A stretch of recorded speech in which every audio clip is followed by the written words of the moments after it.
Good evening, everyone. I'm Casey.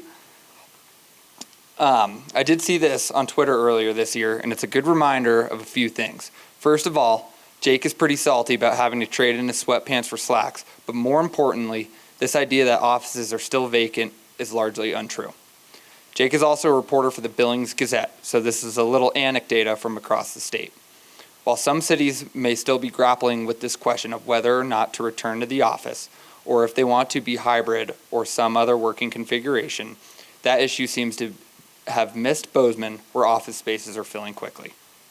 Businesses are actively seeking out office space in the city with just 3.01% vacancy. As Ryan noted, that is far below the national vacancy rate. Average sales prices and lease rates are fairly spicy, though there is a really broad spectrum of quality when it comes to Gallatin County offices. It's also worth noting that there's some big sky office captured in this data, which pushes the averages up, but definitely doesn't reflect prices in the rest of the county. And that's a phenomenon that makes both sale and lease pricing challenging in Gallatin County, as comparables need to be carefully pulled to help price specific properties. An office in Four Corners is going to be priced very differently than an office in downtown Bozeman, and both of those will be different than an office in Big Sky. But the one thing that unites all these areas is lack of product and high demand. As we look to the planning and permitting pipeline, we see that some of these issues might be addressed in the coming year or years. There's a lot of big projects in the speculative phase which could help stabilize pricing on these assets.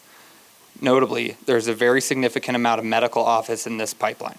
That's likely in response to Montana's aging population and Bozeman's position as a medical services hub for surrounding rural communities.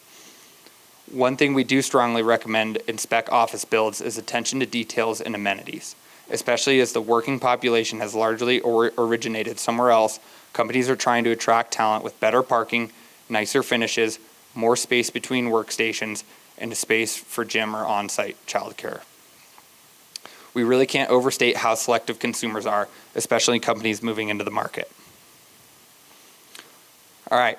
I'm getting the gong sign from the back of the room, so I want to close out with some information we gleaned from a sentiment survey. We ran this short informational survey about what's ahead for Montana commercial real estate, and it looks like most folks see office lease rates rising or staying about the same, and the data agrees. Although I do appreciate the eternal optimism of that 4.3% of folks who think that lease rates are going to go down.